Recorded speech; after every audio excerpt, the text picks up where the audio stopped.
Hi, this is பிரபு, பாரி பிரபு. இன்றைக்கி நம்ம இதை பற்றி பார்க்க போகிறோம்னா கொலராட் க்ரீன்ஸ். இந்த கொலராட் க்ரீன்ஸுன்றது வந்து one kind of green vegetables. அது எல்லாருக்குமே தெரிஞ்சவங்க. இது என்ன கீரை அப்படின்னு பார்த்தீங்கன்னா, நம்ம கேபேஜ் இருக்குது பார்த்தீங்களா, கேபேஜ் ஒரு ப்ரொக்கோலி, அது சரௌண்டிங்கில் ஒரு லீஃப் இருக்குது பார்த்தீங்களா, அந்த லீவ்ஸை வந்து கொலராட் க்ரீன்ஸ்னு சொல்லலாம். அது கேபேஜ் ரவுட்டரில் லிட்டிவ் சரௌண்டிங்கில் இருக்க அந்த லீவ்ஸ் மாதிரி தான் இருக்கும் கிட்டத்தட்ட. அது அந்த ஸ்பீஷீஸோட சேர்ந்துன்னு சொல்கிறாங்க. இதில் என்ன அட்வான்டேஜஸ் பார்த்திங்கன்னா, விட்டமின்ஸ் ரொம்ப அதிகமாக இருக்குது. அதாவது விட்டமின் ஏ, சி, கால்சியம். அது முக்கியமாக சொல்ல போனால் உங்களுக்கு விட்டமின் கே பற்றி நான் சொல்லியிருப்பேன். விட்டமின் கே வந்து உங்கள் போன் டென்சிட்டியை வந்து இன்க்ரீஸ் பண்ண யூஸ்ஃபுல்லாக இருக்கும். அப்புறம் கீரைனாலே அயன் தான். இதில் ரொம்ப அதிகமான அயன் சோர்ஸ் இருக்குது.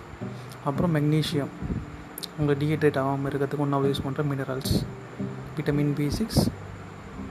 இதோட இந்த லீஃப் வந்து குட் ஃபார் ஹெல்த் எல்லா விஷயத்துலேயுமே சரி. அதே மாதிரி இதில் வந்து இந்த குளோனின், ஆண்ட்ரஜன் ஆசிட், நியாசின், தயமிசின், இந்த மாதிரி திங்ஸஸும் ப்ரெசென்ட் ஆகிருக்கு. இது ஒரு சூப்பர் ஃபுட்னு சொல்லலாம். ஏன்னா அது க்ரீன் லீஃப் வெஜிடபிள்ஸ்னால super food, best food for diet. இது ரொம்ப இருக்குது, நிறைய இருக்குது. ட்ரை பண்ணி பாருங்கள். Collard Greens.